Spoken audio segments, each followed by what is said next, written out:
Yes, Sir Dindo, naririnig niyo po ba kami? Yes po, Madam Chair. I'm Okay, here. salamat sir. Hello po. Ilang mga tanong lamang po sa inyo siguro, or meron po ba kayong maikling mensaheng gustong ibigay sa aming komite? Although baka Sir Dindo, dahil bigay na po kayo ng testimonya nung naunang hearing, maaari dalawang follow-up questions mula sa akin sa ngayon. Sige po. And, Salamat po, Sir Dindo. Ganong kalawak na phenomenon yung marriage fraud? Common practice po ba yon sa loob ng kingdom? Opo, Madam Chair. Magandang hapon po pala. Good afternoon, everyone, especially Madam Chair, and also the other senators that are also doing online, and even for all the guests that is present in your forum right now. Yes, I think it's really widely practiced because it's from Toronto, Canada to Vancouver. So I need to say it's from the East Coast to the West Coast. And as I understand that it is happening from different cities also, including Alberta, Canada, and some other areas by which they execute this kind of sham marriages. Yeah. And Madam Chair, if you don't mind, I have some actually slides that I want to share. These are really important to really sum up also with some of the issues that has been shared by some of our other witnesses, and also the General Torre that also is investigating. And I can show you some slides if you may. I would like to share this. Now, I would like us to know that nothing happens. I think Sir Dindo, Yeah. yung presentation nyo kaugnay din ng money laundering, ano po? So please do proceed Yes, with I your have. slides. I Sige have po, those. you have the floor. Thank you so much, Madam. And I just would like us to know that the leadership chart of KOJC, nothing happens in KOJC without the knowledge of ACQ, which is Apollo C. Kibuloy. So down to his board of administrators, to his coordinators and ministers, and then he deselected leaders among these groups all over Canada to mend those human trafficking that are brought in different places of all Canada. So it really begins when he has a King is Coming tour. When they come to Canada, he brings like almost 125 to 150 full-time miracle workers, which includes pulpit workers, concert singers. Those are also who are setting up crew for his live telecast. And these people, they remain in Canada or in USA to do fundraising and solicitation in all of Canada. So caroling, solicit person to person, from malls, business to business, parking lots, residential and care homes, using CGF as soliciting organization, raising funds, capitalizing the marginalized children whenever there is earthquake, also on typhoons. They also use such a operation. Kayo So I po just yung can nasa show you photos that- kanina, ano po, Sir Dindo? Yes, I am the one doing this fundraising Previous because I really photos was, there, yes. I believe on Pastor Apollo Sikibuloy when I was converted. I have given my whole heart, whole full sincerity to support his mission. And that is the reason why I left my 65,000 yearly income to a 1,000 month income when I lead his CGF Foundation in Canada, because I am the executive director of CGF Canada since 2016. And so, if you can see all the slides, these are my children that was supposed to be with him, and they are being sent to Manila to do fundraising. As you see all of these names and also some of the slides, those are my sons and my daughters who are being involved in all of these practices. And also, those are the pictures. Another one also, what accommodation they will provide them. Can you show the these are the provisions of the sleeping places where the kids are really. I do not know if that is life that were there you are seeing there. And then the next slides. And also here, my son, who is also a minor, is also used by SMNI to do all of this. What is this kind of job in the filming industry? Now, I would like us to also know that the moment that they collected money, the following day, when they collect money, I am one of the person that they will ask to send money. And if you can see in the screen, I sent money to Teresita Dandan. This is Sir 209,500. Dindo, yung And I'm the pangalang person- yun, there Yes. was also sa testimony kanina ni Ate Gingging, ni Miss Teresita, meron din siyang binanggit na Tessie Dandan. So maybe this is the same person. Yes, Madam Chair, she is the same person. She is one of the board of administrator assigned in the USA. Okay, Okay, and then please the proceed, next, Sir Dindo. yeah, and then the next here is we have Dana Margina.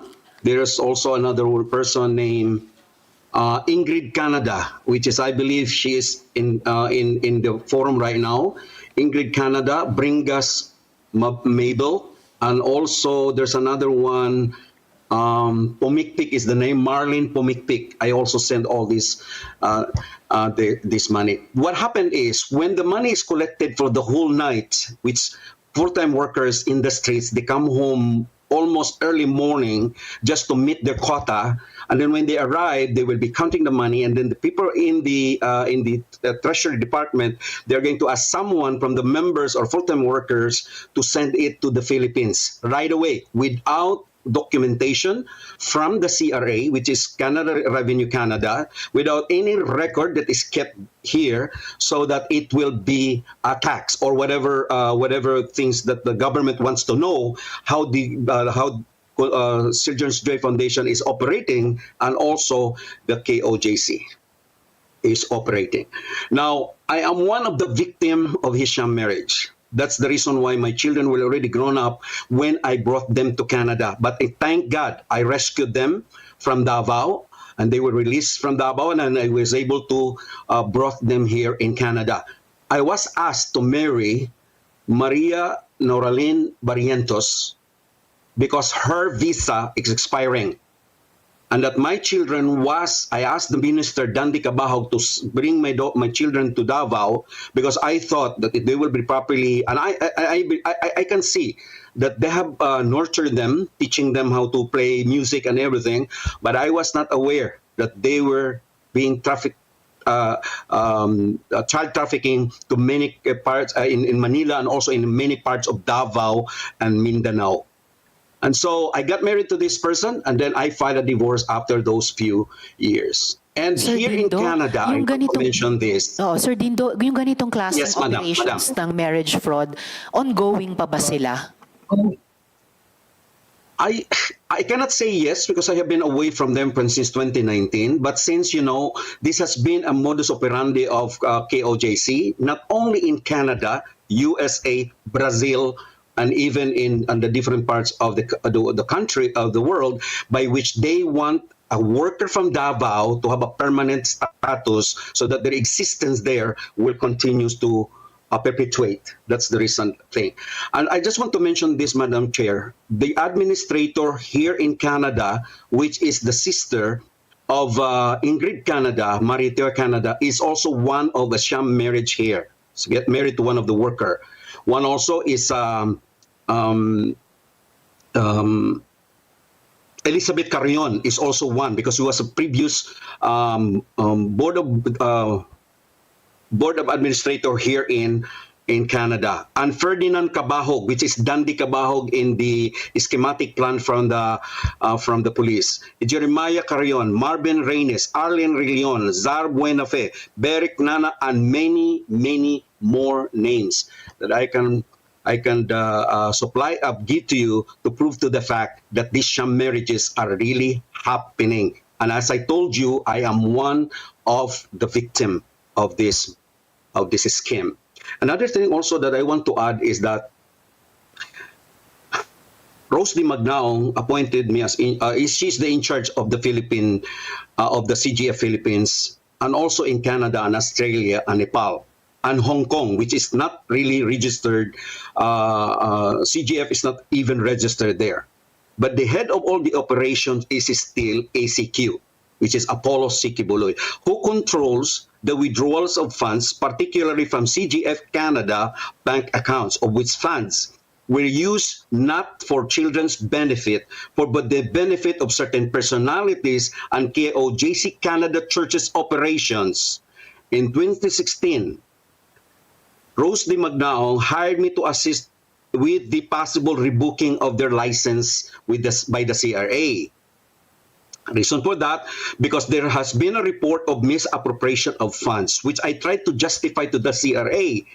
But I want us, this forum, to know that in KOJC, telling lies and cover up of KOJC is a normal part of their culture from the very beginning.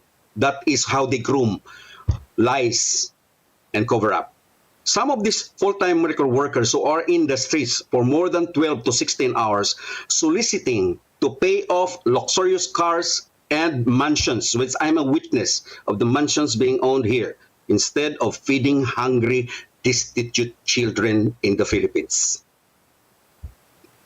Thank you very These much. are the reasons why. Yes, Sir Dindo. Meron pa These po are sa the reasons presentation why- nyo.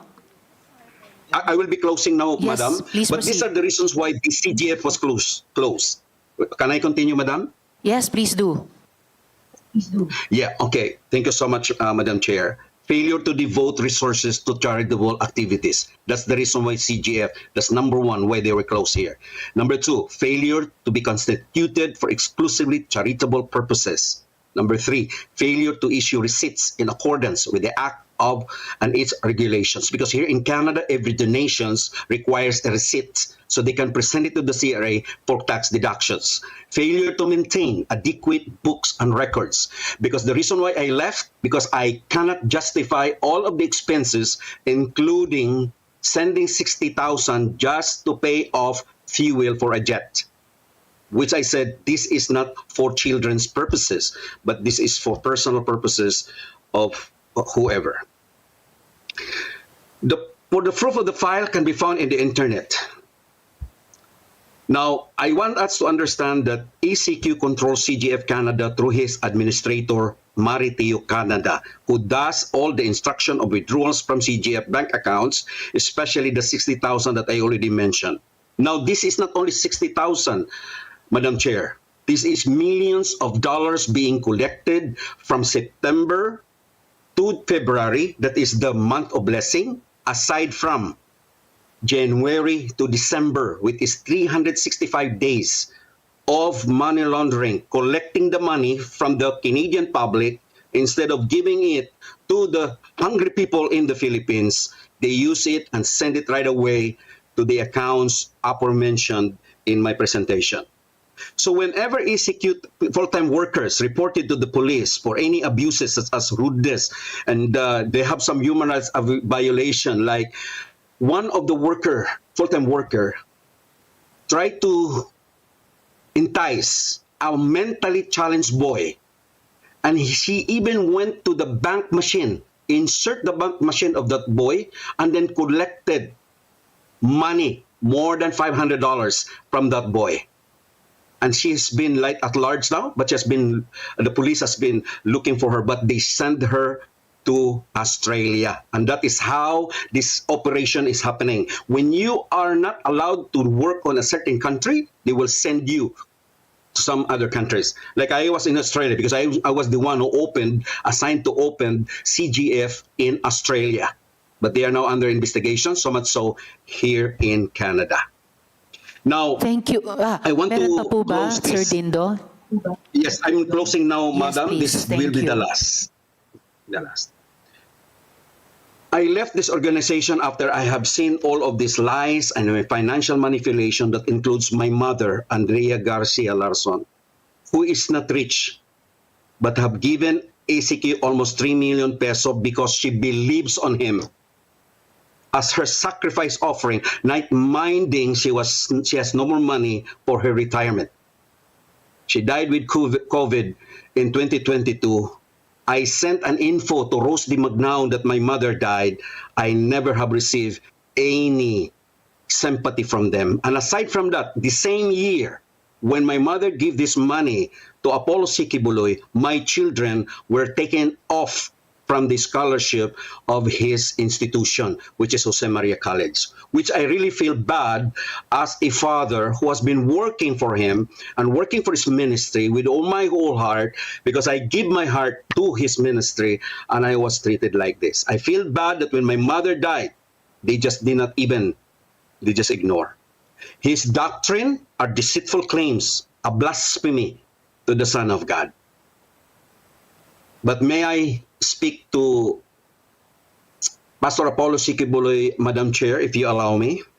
Sir Dindo, I would allow that sa parehong paraan kay Miss Yulia kanina through the chair, kaya lang medyo ginigipit na po tayo sa oras. But if you would like to put your message to Kibuloy in writing, pwede po naming itanong sa korte if they will allow it to be sent to him, kung maaari po, Sir Dindo. Yes, ma'am. Salamat po. Thank you so Maraming much. salamat. Thank you very much. Thank you so much, ma'am. Sa Thank you so much. pag-participate Thank you so much for this sa ating courage. hearing. Thank you so much, Sir Dindo. I'm sorry about your mother, but I hope na kayo na mga anak mo, you're really rehabilitating your life together now. Salamat po, Sir Dindo. Yes. Dako naman po ako briefly sa kina Miss Kath Cortez ng NUJP at Miss Edita Caduaya ng Mindanao Independent Press Council. Andito, yes ma'am. Salamat Miss Edita. Miss Edita, sa coverage nyo po dun sa law enforcement operations para arestohin si Kibuloy, ano po yung na-observe nyo? Meron po bang nangyaring police brutality dun sa narrative po na iyon? So far, walang police brutality sa part namin. Kami yung na-brutalized. Oh, paano po Sorry. nangyari yon? Kasi every media member na pumunta doon, the members of the press, we've been subjected to harassment, intimidation, threat. And it came to a point na ako mismo, hinarap ko sila kasi if hindi ko sila tuturuan kung paano masaktan, paano nila ma-feel yung nafe-feel namin. Actually, yun yung pangalawang at huling tanong ko, naharas po ba ang media at saan galing yung harassment na yon? Sa PNP ba? Sa KOJC ba? Sa iba pa? Nung day 1, that was August 24, feeling namin we were cheated of the basic information from both ends. Alam na Attorney Torion ran. Hindi kami lumabas si Attorney Torion, nandyan siya. Alam ni Director Torre. Day 1, we were at the roadside, lumabas si Attorney Torre, na-accommodate naman kami. Later on, lumabas si Director Torre, na-accommodate naman kami. That was August 24. On August 25th, ito na yung first confrontation ng members of the press with some members of KOGC sa main highway. Okay. Ito yung August 25. And August 26, 1 o'clock in the afternoon, 1:30 in the afternoon, ako as president of MIPC, I went to see Attorney Torion and General Torre. Nagpapirma kami ng papel para yung for a harmonious relationship, harmonious coverage. That was 1:30 in the afternoon. After 5 hours, about approximately 6 hours, yun, nagsimula na naman yung nahulog yung taga TV5. Then, nasundan 9 o'clock in the evening. That was 9:10 in the evening. Ako na yung na-confront ng members ng KOGC. In fairness naman kay Attorney Torion, every time nagdadaing kami sa kanya, he kept on apologizing. It came to a point na nagtatanong kami with this beauteous, sprawling 30-hectare property, covered with plastic Bermuda. There are plastic people inside. Kasi nasasaktan na kami. I'm sorry, pero may mga mababait na super bait. May mga tuso talaga po. And we were not, ang kalaban namin is kami yung legitimate na nagko-cover. Kami pa yung tinatawag na bayaran na sila man na yung tumatanggap. Kami na nga yung, I'm not referring to the key officials here. Okay? But this is a question of leadership. Hindi namin tanggap na pinuputang ina kami ng mga members ng KOGC habang nandun sila nag-aamin-amin. Parang ano kayo, banal? Kami yung makasalanan? Yun yung Pastor, I know, Madam Chair, that Yes, the Ms. pastor is Edita, here. please don't address the other resource persons directly. Through the chair na lamang Madam po. Chair, I know that the pastor is here. I would like to tell him, with the experience we have had, we are asking and questioning, what went wrong with the religious teachings? Okay po. Kayo lang ba yung santo at kami yung makasalanan? Okay po. And Okay. ito yung pinaka-unfair. We were craving for information from both ends. But kami na naka-ID, kami nagtatago ng ID. Kasi ang SMNI people were ganging us up. Lahat naman sila media, kami komedya. Ano yun? Kami naman yung may mga lisensya eh. Lahat naman na sinasabi nila, like, may lockdown sa airport, hindi namin alam kasi hindi nangyari. 7 yung namatay, isa ang sinabi na Atty. Torion, isa lang yung na-confirm na Atty. Torion, of which ginawa namin. Kami naman yung fake. Ano bang totoo? Kami na nga yung naghihingi ng pabor, kami pa yung masama. And it came to a point na we were asking the BOA, Atty. Torion, na give us the access na makapasok. Ang sabi niya, he needs to ask the Board of Administrators, of which numbered to 350 people to get their approval. And that would be siguro isang buwan bago mangyari. And that was September 3. And at September 2. On September 3, after the press conference, dahil may daring game sila ni General Torre, bigla kaming hinatak sa basement na hindi kami na-brief ano yung mangyayari sa amin doon. Okay. Miss Edita, at any point, nakaranas ba kayo personally ng pananakit mula sa KOJC or SMNI or even PNP? Pananakit na physical kami? Apo. O malapitang enkwentro? Ano ba?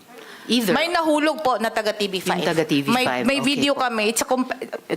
But I'm sorry, it takes 12 minutes. Kasi nandun lahat since day 1 hanggang natapos. Okay. Siguro po dahil nga po sa usapin ng panahon, Ms. Edita, ma-appreciate po ng komite kung isubmit nyo sa amin yung kopya nung 12-minute video para po sa committee report namin, findings and recommendations. Pero palagay ko, mahalaga na po na nasabi nyo both sa KOJC at sa PNP leadership yung mga feedback nyo sa naging karanasan nyo sa coverage and yung mga improvements na gusto nyo makita moving forward. So maraming salamat po sa presensya at saka sa inputs nyo Madam dito Chair, sa hearing can na we ito. just- Miss Edita. My group is listening and Yes. watching you right now. Yes. Can we just ask the chairperson of the Committee on Women and Children that the Senate can improve or amend the policy about the coverage involving women and children, Okay. especially in a hostile situation. And I hope that you can talk with the Committee on Information, Public Information, because the midterm election is approaching, and we need at least a cloth of security from the government and the PNP. So we can work well, and that's all, Madam Chair. Thank you. Yes, thank you din, Miss Edita. Lalo na sa pagbibigay nyo sa amin ng isang konkreto pang in aid of legislation. Ano po?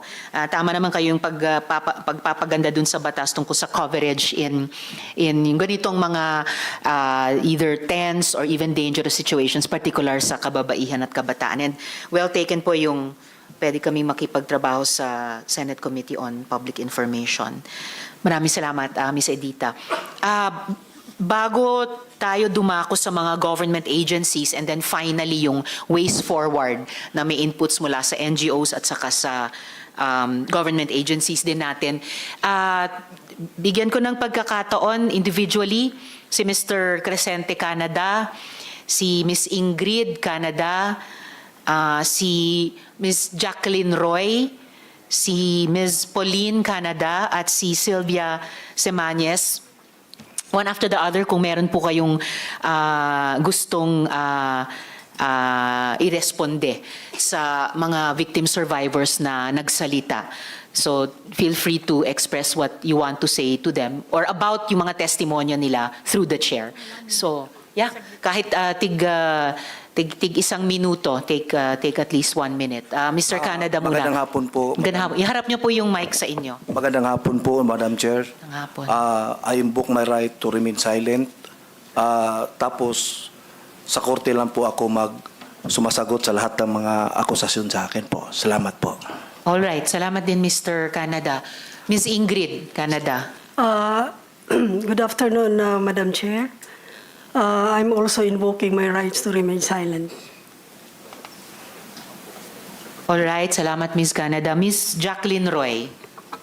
Thank you for this opportunity, Madam Chair. Still, my answer is the same. I am invoking my right to remain silent and the right against self-incrimination. Thank you. All right, salamat, Ms. Roy. Ms. Pauline, Canada. Good afternoon, Madam Chair. And also, Madam Chair, with all due respect, I'm invoking my rights to remain silent and against self-incrimination. Thank you. All right, salamat din. And Ms. Semanyes. Good afternoon, Madam Chair. Also, I invoke my right to remain silent po. All right. So at least binigyan kayo ng komite ng pagkakataon na magkomento sa alinman sa mga testimonya ng mga victim survivors. So anyway, so maraming salamat sa inyo. So pwede ba tayong dumako ngayon sa mga government agencies natin? Sa DSWD, nasaan po yung resource person ng DSWD? Si Ms. Charito Esteban. Nakapagsumpa kayo kanina, ma'am? Okay, salamat po. So, Ms. Charito, narinig po natin sa ilan sa mga victim survivors natin yung tungkol sa trafficking operations, lalong-lalo na halimbawa para dun sa tinatawag na Month of Blessings, na nagpapatuloy pa rin yun kahit habang dinadaos natin itong investigasyon. May mga efforts po ba ang department para i-address yun? Good afternoon, Madam Chair. With regards to the trafficking and abuse made, conduct a rescue in Region 11, in Davao in particular, it's not happened not particularly in our office, Standards Bureau, but it is in collaboration with our DSWD Field Office 11. We will submit a report regarding this matter with regards to the collaboration made with our field offices po. Thank you, Madam. Okay, salamat po. At baka pwede ring habang nagbabudget hearings ang Senado para kung may anumang mga programa na nag-a-address kumokontra sa trafficking operations sa ilalim ng department, ma-check din po ng Senado o ng buong Kongreso na sufficiently supported yon. Okay po. Ano po yung... Sorry. Narinig din po natin mula sa marami-rami sa ating mga victim survivors na yung Children's Joy Foundation ay ginagamit bilang front para pilitin yung mga bata na maglimos at mag-caroling para mag-fundraise. So, ano po yung status ng accreditation ng CJF? Registered pa po ba yung foundation sa department? Madam Chair, the license to operate of the Children's Joy Foundation expired last March 2024, and they applied for renewal of its registration and license to operate. It complied, but the DSWD held its application for renewal of license held in abeyance until such time it can prove its financial capacity. So far, we are assessment of issuing the license to operate based on the technical, administrative, and financial capacity of the organization. That's Salamat, Ms. Charito. And nalimutan ko ring banggitin kanina kay Sir Dindo na yung mga evidence na hinahawakan nila ng alleged pati money laundering dun sa Canada ay pwedeng kung hindi pa na ipapaabot sa PNP at sa DOJ ay pwede pong maipaabot sa department at saka sa National Police. Sunod, Ms. Charito, ano pang ibang KOJC affiliated na charitable organizations o foundations ay rehistrado sa department? At ano yung mga status naman nung mga iyon?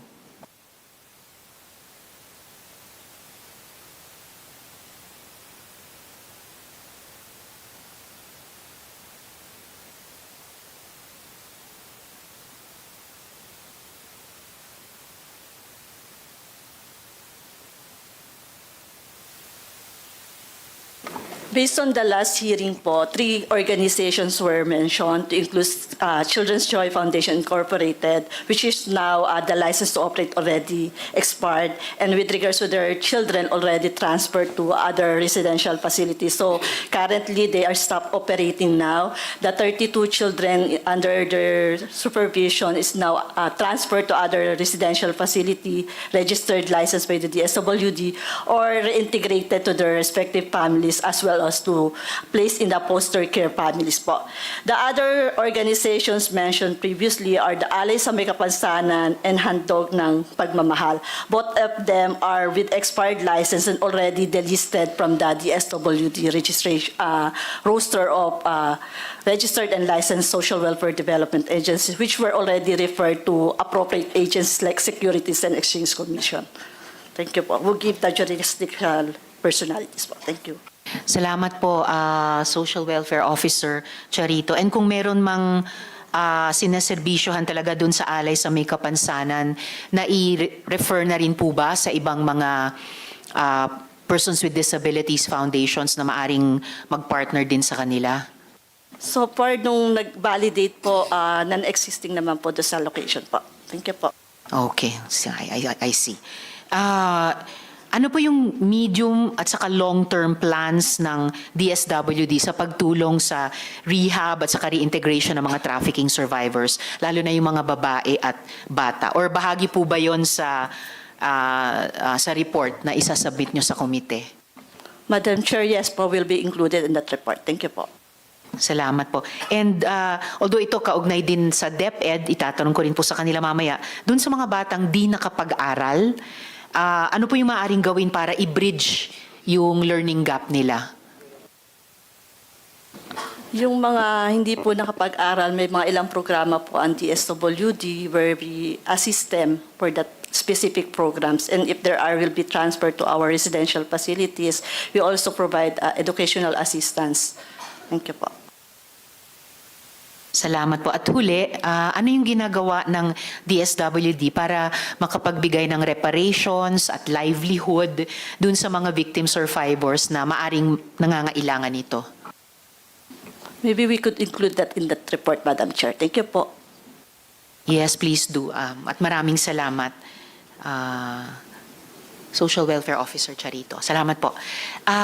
Para po sa DILG, ayan, si Asek. Asek Benitez, yes sir. Good afternoon, Madam Chair. Good afternoon, sir. Asek, may ideya po ba ang DILG kung saan-saan sa Pilipinas nakalocate yung mga miyembro ng KOJC? Well, as far as primary information is concerned, we always leave that to the PNP, Madam Chair. And ano po yung mga plano ng department para tulungan yung mga victim survivors? Well, even during under the watch of Secretary Abalos and now under the new secretary, the newly minted secretary, Secretary John Vic Rimulya, now the department always believes in a whole of government approach, vis-a-vis this problem. And the primary participation of the department will lie on looking into the possibility of involvement of our local government officials, particularly those with whom the department acquires direct authority.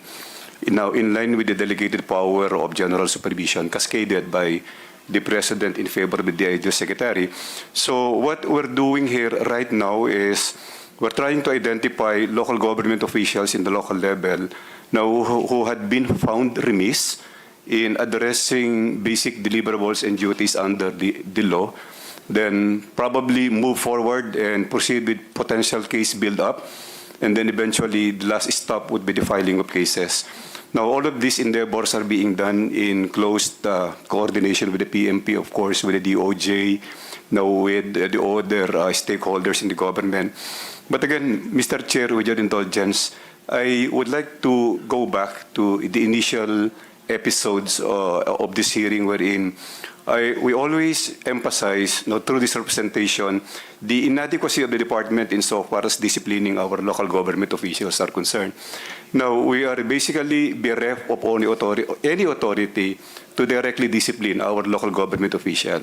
So that is a quote and unquote a mischief probably for which we are being faulted. And we have been trying to move our best put forward to call the attention of our legislators in particular to probably introduce amendments to the local government code and somehow put flesh and blood and possibly muscle into the authority of the department to discipline our local government officials, not only in the case of trafficking, mendicancy and abuses being perpetrated on the minor children that we have, but even the many transgressions being perpetrated by local government officials. If you will remember, Madam Chair, under the same committee, the case of Mayor Guo, in particular, if I can mention that instance, now, the many travesties being committed by local government officials, of which the only possibility that we can do is proceed with the case build-up and eventually file the case in the proper forum. Probably, now, the perspective would have been much more better and probably proactive if the department will have a direct involvement in disciplining our local government officials, Madam Chair. Maraming salamat para doon, Asek Benitez, and the committee will really appreciate and i-share po namin sa Senate Committee on Local Governments kung meron pong proposed formulation ang department. Paano nga po mapaganda yung local government code in this aspect. And if I could just follow up one specific point na itanong ko rin kay Colonel Likud kanina, in terms of yung ginagawa ng department looking into the involvement of local government officials, meron po bang investigation ngayon or fact-finding kung yung local government sa Davao City ay nagprotekta sa anumang illegal activities ni Kibuloy or ng KOJC or ng Angels of Death for that matter? Now, yes, Madam Chair, that is already included in our menu, but at this point in time, we have been prioritizing our fact-finding inquiries, now considering the lack of manpower that the department has at the moment, but inarguably that is within our table. And probably after we are done with the POGO issues, because the POGO issues has been or had been ramifying from one area into another, then probably we can set our attention and our energy to the Davao controversy insofar as these KOGC matters are concerned, Madam Chair. Maraming salamat po. Maraming salamat din, Asek Benitez, at sa pagtsatsaga talaga ng department sa pagsubaybay sa mga issue na iniimbestiga din po namin sa Senado mula POGOs hanggang itong human trafficking, Kibuloy and KOJC. Lastly po, Asek Benitez, may investigasyon, okay, naitanong na rin po ito kanina. Maraming salamat po, Asek Benitez. Sa DOLE naman po, sino yung nandito para sa DOLE? Meron po ba? Wala ba, Comsec? Labor. All right, so the committee will just write the department yung mga labor and employment questions. Para po sa DOJ and specifically DOJ Iyakat, will it be sino pong magsasalita for DOJ? Senior State Counsel Quintana. Yes, ma'am. Pwede niyo po ba kaming bigyan ng progress update dun sa mga kaso na nakahain na kay Apollo Kibuloy? If there's anything to add from what was earlier discussed. Oh, maybe, yes, so it will be Deputy State Prosecutor Torrevillas. Yes, ma'am. I cannot discuss the merits of the 4 cases pending before the Quezon City Court. And Attorney, I'm so sorry. Hindi pa ba kayo nakapagsumpa kanina? yes. Hindi pa po. So may I ask you to? Sorry at this point. Comsec Paki po. Kindly raise your right hand. Do you swear to tell the truth, the whole truth, and nothing but the truth in the Senate inquiry proceedings? Yes, I do. Yes, Senator. She answered affirmatively. Salamat, Comsec, at salamat, Deputy State Prosecutor Torrevillas. Yes po, you have the floor on progress update sa mga kaso na inihain kay Kibuloy. We have the pre-trial conference on October 22, both in Regional Trial Court in Quezon City and in Pasig.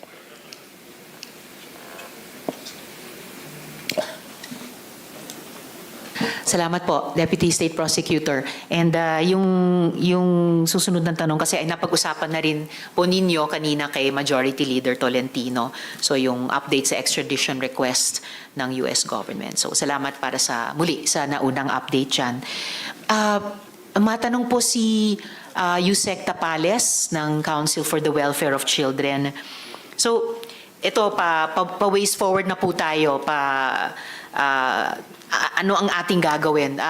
Ano po yung sinasabi ng naging buong episode na ito sa estado ng mga batas natin para sa mga bata? Magandang hapon po sa lahat. Sa makabatang hapon po mula sa Council for the Welfare of Children.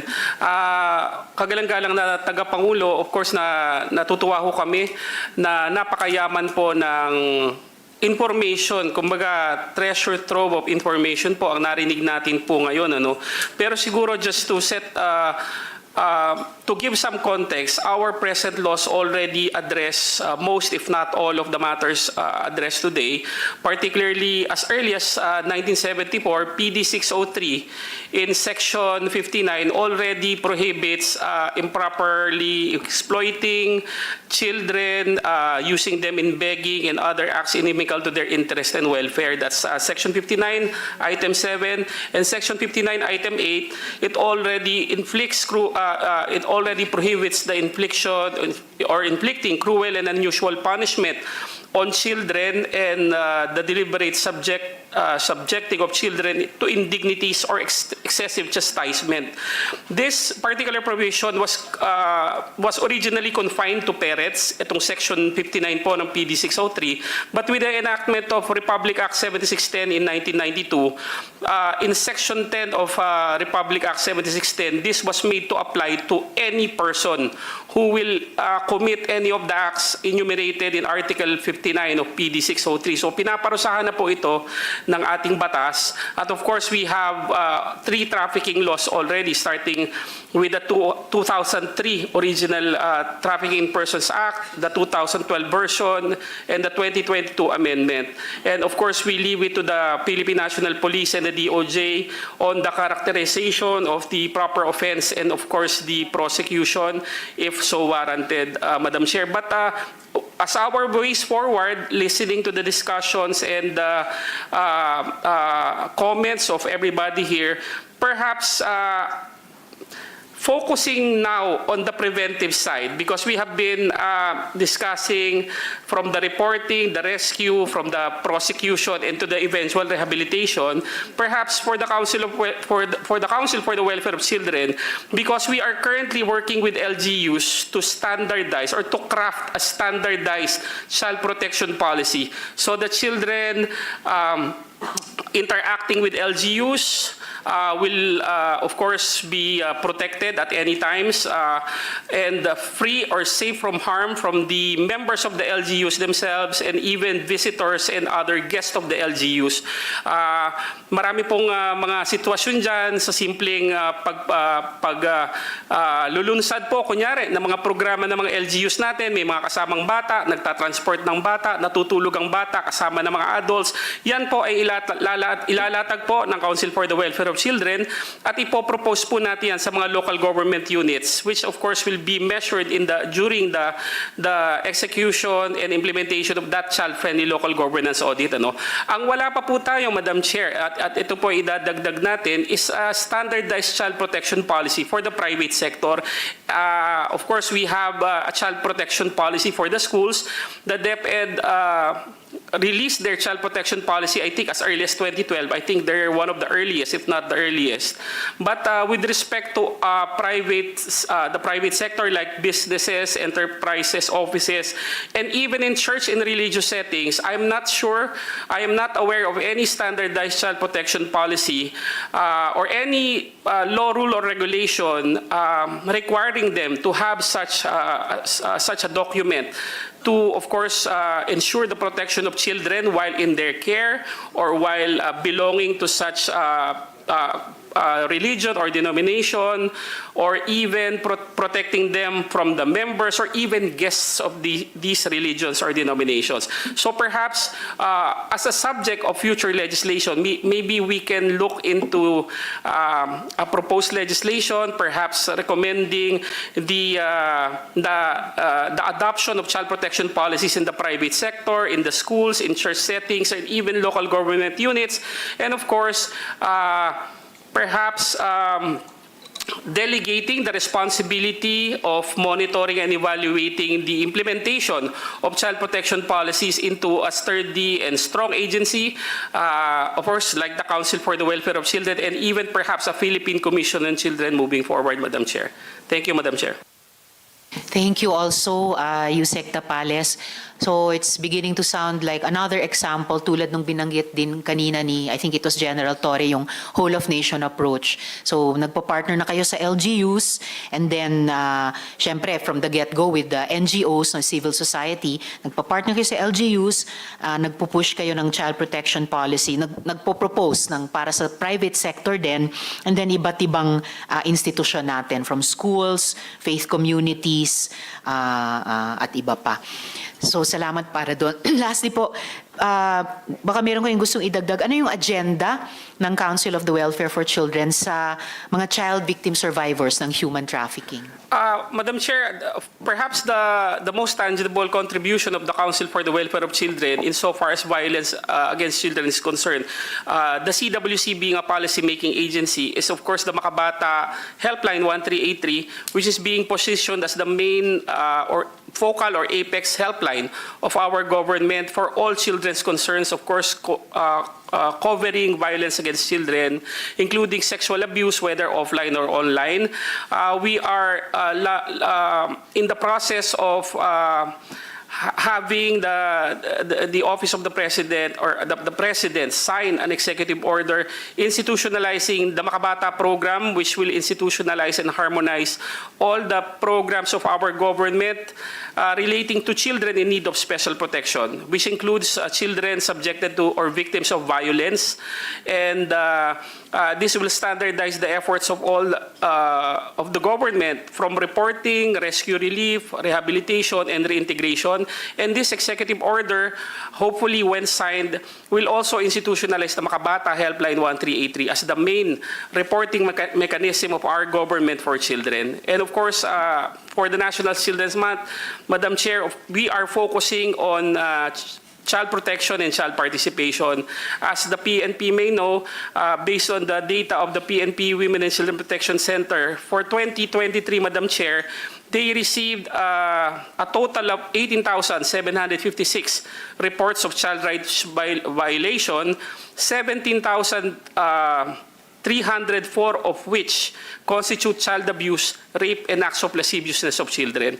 So the spate of violence against children is still high in our country. That's why we are actively working, of course, with the PNP and the Department of Justice and other national government agencies, and of course our private sector partners and our legislative champions to really make a dent on the high incidence of VAC in our country, Madam Chair. Maraming salamat, Yusek Tapales.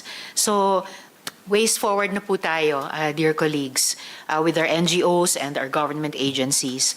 Saan nagkulang yung ating lipunan? Yes, actually, I will call first the NGO here. Saan nagkulang ang ating batas? So, Executive Director Ellen ng Center for Migrant Advocacy. So, take first crack at it. Saan nagkulang yung ating batas at yung ating lipunan sa ganitong mga issue? Thank you, Chair. Pero bago ko sumagot, gusto ko lang pong pasalamatan yung ating mga witnesses. Ito po ay hindi parang simpleng desisyon para lumabas sila at magpahayag ng mga kwento nila. Hindi to haka-haka. So maraming salamat at hopefully marami pang magfo-forward para magsabi ng kanilang mga testimonya. So yun yung una. Yung tungkol sa saan nagkulang batas, sabi nga ni Yusek Tapales, parang marami tayong batas both nationally at saka sa international. Member tayo, nag-ratifika tayo ng optional protocol. Tayo ay state party ng SIDO. tayo ay state party ng Convention on the Rights of Children. So palagay ko po, una, no-note sa atin yung forced labor, child labor, money laundering, trafficking, sexual exploitation. Lahat po yan may batas na sumasakop. Of course, karahasan laban sa kababaihan. But as we know as well, tuloy-tuloy din yung mga karanasan ng mga biktima, particular ng mga kababaihan at mga bata. So siguro po at this point, kasi usually ang argument ng perpetrator at minsan yung iba pang mga involved, pag walang kaso, walang problema. So pag walang nagrereklamo, walang problema.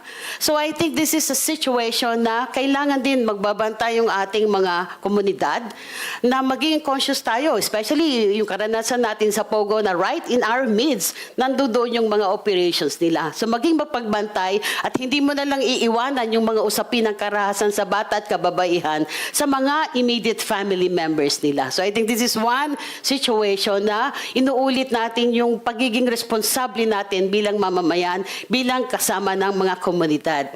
And that said, Chair, I think yun nga, kailangan sigurong repasuhin kung kulang yung national legislation. For example, trafficking is a transnational crime. Cross-border, so may mga money laundering, ang KOJC is operating in more than 20 countries or so. Sinabi ng ating PNP, they're already cooperating with the Austrian government or something. Ito yung nangangailangan ng cooperation nung ibang mga bansa. And hopefully, wala naman diyang sasabing kami ay nagsusuporta or nagkukonsinte ng money laundering or trafficking. As we all know, yung mga NGOs na suspetsyahan lang, i-red tag, i-freeze yung assets. So bakit sa ganitong sitwasyon na napakalaki ng operation and for these people to come out in the open, ay parang big decision on their lives, pero ang tagal ng hustisya, ang tagal ng makamtan, at yun nga, marami pa ring harassment na nararanasan sila as we proceed with this. So ang usapin, sana mapabilis, ma-expedite yung kaso, kasi justice delayed is justice denied. 3 decades, Chair, yung kinukwento, at ito ay pababulaanan na hindi nangyayari. Isa, siguro pwede kang mag-cast ng doubt, pero ilan yung nagsasabi at pare-pareho ang kwento nila. So I think we need to be more responsible and do something about the situation as soon as possible. Thank you, Chair. Thank you, Executive Director Ellen.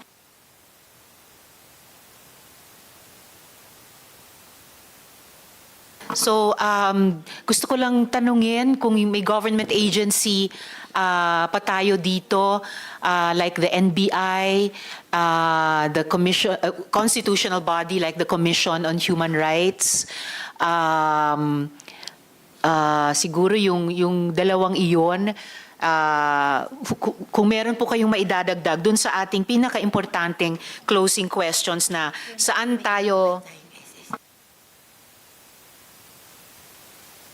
Opo. At saka yung, salamat Comsec, yung social security system din. No? Although, kaugnay po sana yun sa mga tanong sa DOLE. But at least sa CHR at sa NBI, kung meron po kayong gustong idagdag na hindi lang saan tayo nagkulang, no? Yung ating lipunan, yung ating mga batas, pero how do we move forward from all this? Yes, Chair Palpalatok. Maraming salamat po, Madam Chair. As we are listening to the testimonies of the resource persons, Your Honor, we took note of several issues that may have interest to the Commission on Human Rights, among which are the sexual abuse, dry fasting, a spiritual discipline, fundraising activities or forced labor, false and or forced marriage, angels of death involved in supposed threats or killings, and the right to education of children.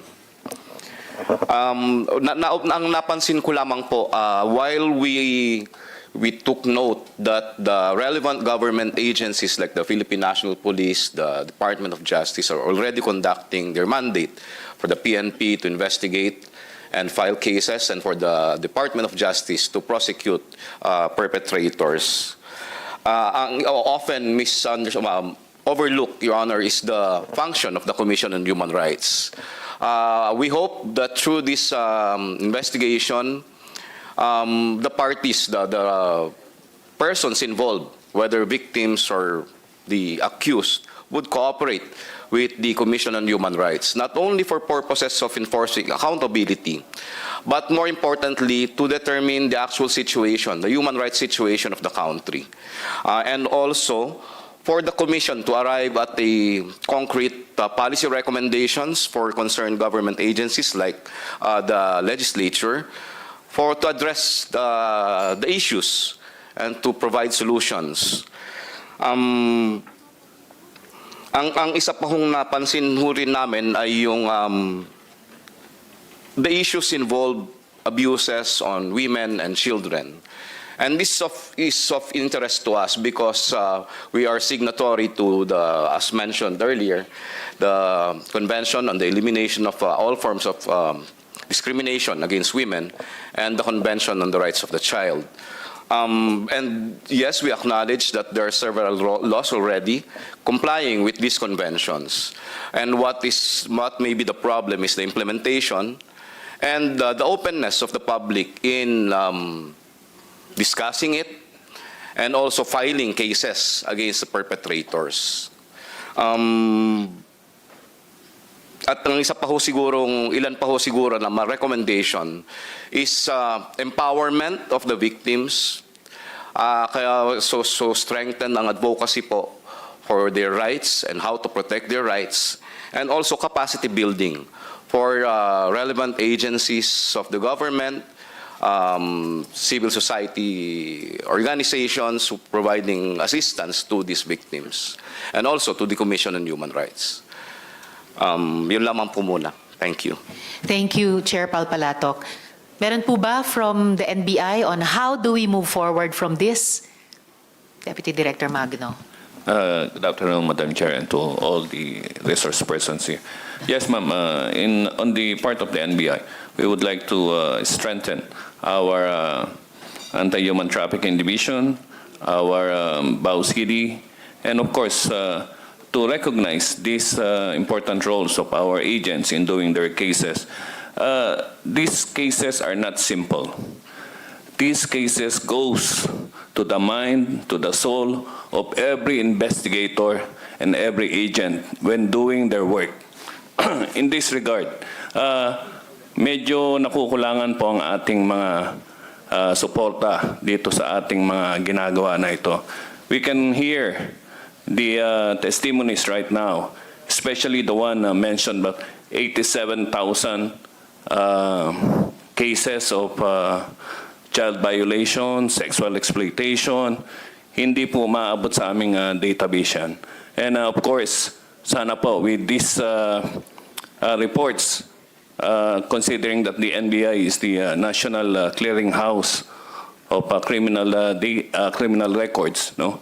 We would infuse these datas in our servers so that when the right time comes, magagamit po natin to.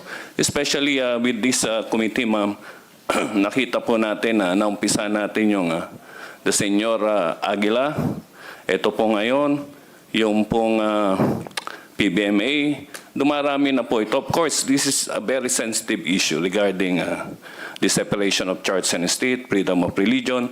But again, on our efforts with the DOJ, law enforcement, and other agencies, dapat po sigurong mabantayan, mamonitor, para po hindi na umabot sa ganitong kalalim yung magiging sakit na iiwanan ng ganitong mga sitwasyon, Madam Chair. Yan lamang po. Maraming salamat sa NBI. And I think CWC, isang area of further improvement. Among all agencies naman, yung information sharing para sa database, consolidation ng NBI at iba pa.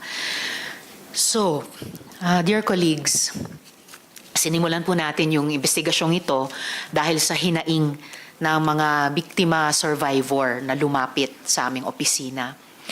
Marami sa kanila ay nakipag-ugnayan sa opisina ko pagkatapos nilang masubaybayan ang aming Senate inquiry din kay Senyor Aguila, ang umano'y reincarnation ng Santo Niño. Tila magkapareho daw ang paraan ng pagbe-brainwash, pang-aabuso at pananamantala sa kanila ni Apollo Quiboloy, ang umano'y appointed Son of God. Pagkatapos ng mahabang kwento, pagtakas at pagtatago sa batas, sa huli ay hinarap na rin ni Quiboloy ang Senado. Hindi po naging madali ang naging laban natin. Tinatakot ang ating witnesses. May rally sa labas ng Senado sa tuwing may hearing dito noon. Kinasuhan kami. May iba't ibang kondisyones para di sila humarap dito. May effort para i-reverse ang ruling ng chair to cite him in contempt before. And now, we've heard sa hearing na ito na yung kampo ninyo, binantaan yung mga victim survivors natin, mga witnesses natin, at indirectly binantaan yung sarili kong staff. Pero hindi po tayong lahat nagpatinag. Dahil hindi natin ugaling matinag.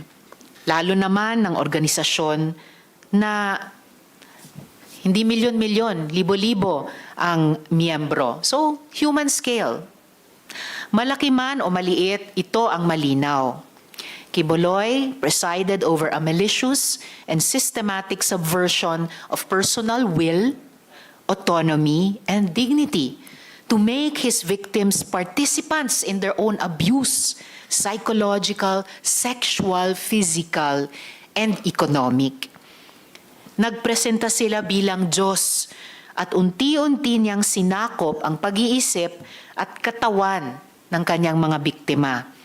Ginamit niya ang kagustuhan nilang maging mabuti para gawan sila ng napakatitinding kasamaan.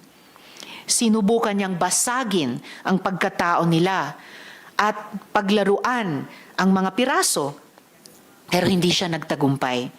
Our brave witnesses, victim survivors, are a testament to that. You may have taken control of their bodies, but the human soul is made of much stronger stuff. The courage of our witnesses, our victim survivors, is stronger than the divinity you claim.